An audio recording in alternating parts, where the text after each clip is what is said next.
Welcome to the Sorcerer class guide for both the Draconic Bloodline and the Wild Magic subclass. Sorcerers are spellcasters similar to wizards, but receive less spells overall. In return, however, they can cast their spells in different ways using a feature called Metamagic, which let them hit 2 targets at the same time with 1 spell as an example. But before we begin, please subscribe if you want to see more Baldur's Gate 3 content, varying from class guides, news videos and more. And you can always unsubscribe later if you change your mind. So the first thing to note is that the Sorcerer uses Charisma as their spellcasting modifier. So it's best to pick a race that has an extra bonus to their Charisma. The available options are Tiefling, Drow, Human, Half-Elf or the Lightfoot Halfling. The strongest option is the Half-Elf since they receive a +2 bonus for their Charisma, so you can increase their secondary stats as well, which are Dexterity for your armor class and Constitution for your HP, as well as to save concentration checks for your spells. This option gives you 16 Charisma, Dexterity and Constitution, and you can raise another stat to 10, and I will pick Wisdom here. And for your background, I suggest a background that raises a Charisma stat like the Noble or Guild Artisan, so that you can have proficiency in most of your Charisma based skills. And for your proficiency in skills, pick Deception and Intimidation. Now for the subclass, both subclasses are very viable. Where the Draconic Bloodline is more consistent, the Wild Magic is certainly more chaotic. And it really depends on your playstyle here. Like, do you want to have cool draconic skills with higher HP and armor class? Or do you want random chaotic stuff happening around you? If you pick the Draconic Bloodline, you receive a bonus towards your draconic element damage, but this is only at higher levels which are currently not available in early access.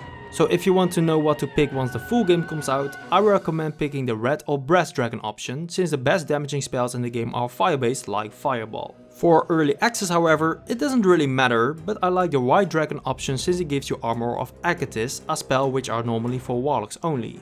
But if you pick the Wild Magic Sorcerer, you don't have to worry about a thing. You don't have to pick special options since random stuff will happen to you while playing. Examples are a free teleport as a bonus action, create a fog cloud on yourself or set everyone on fire around you. They do however gain a nice bonus called Tides of Chaos, which lets you gain advantage on your next attack roll, ability check or saving throw. After using this ability, the chance of Wild Magic increases for the next spell you cast, and you need to have a short or long rest to regain this feature. So if you can't choose a subclass, pick Draconic Bloodline if you want to be stronger and more consistent, and Wild Magic if you like to gamble, which can give you both positive and negative options, but are still definitely fun. For your cantrips, you can pick up to 3 different options. First, I suggest taking Firebolt, which is basically the strongest cantrip for sorcerers. For your second cantrip, pick Friends, since having advantage on charisma checks is just way too strong. And for your last cantrip, you can pick whatever you like. But if you're not sure what to pick, you can pick Ray of Frost to slow down those melee enemies and to overcome enemies with fire resistance. For your spells, I recommend picking Chromatic Orb for both the Draconic and Wild Sorcerer.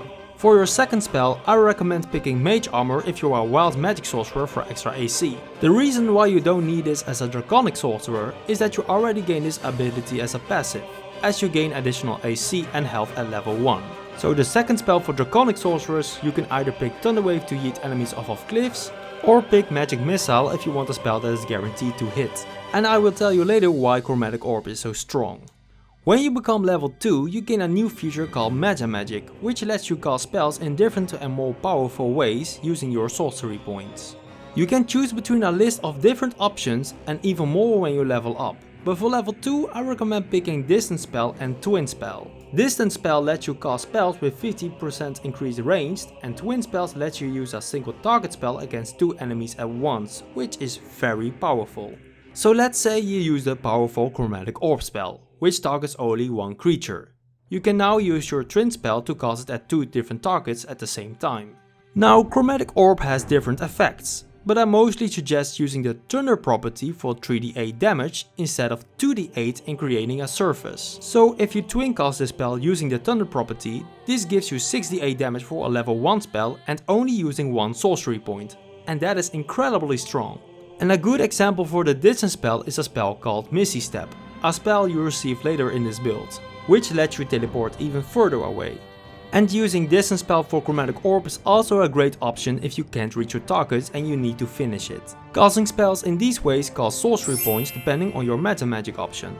But you can also use sorcery points to create more spell slots or the other way around, creating more sorcery points using your spell slots. This makes you a very versatile spellcaster and makes up for the lack of spells you receive. For choosing a new spell, I recommend picking Thunderwave or Magic Missile, and for the Draconic Sorcerer, the one you didn't pick for level 1. For level 3 you become quite powerful and you gain access to even more Metamagic options and even second level spells. But you only get to pick one Metamagic option this time.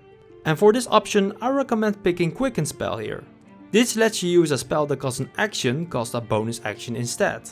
This way you can cast a spell as a bonus action and another one as your main action. Twin Spell is definitely a better option for most of the time, but this requires you to have multiple targets to cast it on. So Quicken Spell is a nice way to cast true chromatic orb spells against one target, like in a boss fight for example.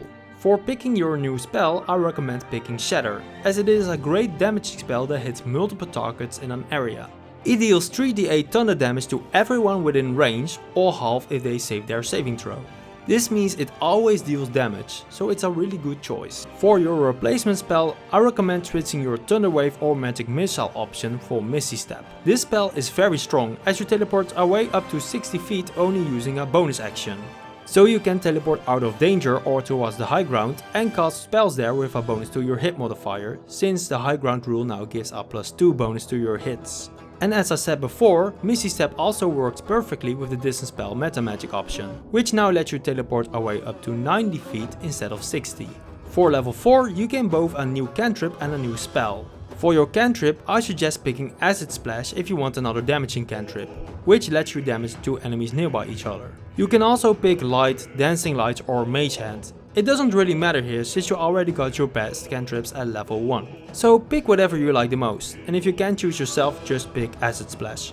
For your new spell I recommend picking Scorching Ray here. It fires 3 rays at a target, requiring to hit for each ray, dealing 2d6 damage per ray that hits the target. But just like Magic Missile you can also choose up to 3 different targets. It is a very strong second level spell but cannot be used with the Twin Spell Metamagic feature, as the Twin Spell feature requires you casting a spell at a single target. Scorching Ray lets you pick multiple targets, so it doesn't work with that. It does however work with Quicken Spell. So you can cast Scorching Ray as a bonus action as well as a main action, potentially dealing 12d6 damage if everything hits. So make sure to be on the high ground or have advantage if you use this option to get the most out of this powerful spell. You can also replace a spell this level, but this isn't necessary. Also at level 4 you gain the ability improvement feature. I recommend picking this over another feat and to increase your charisma with 2 points. This boosts your charisma stat to 18, which is very important as it increases your chance to hit, makes it harder for enemies to save their saving throws against your spells, increases your damage at later levels, and to boost your charisma skills even more.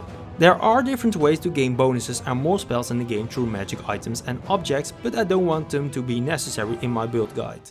And with that, I want to thank you for watching and I hope this guide was helpful for you. Please like and subscribe if you want to see more Baldur's Gate 3 videos, as well as to reach the 2k subscriber milestone I'm very close to.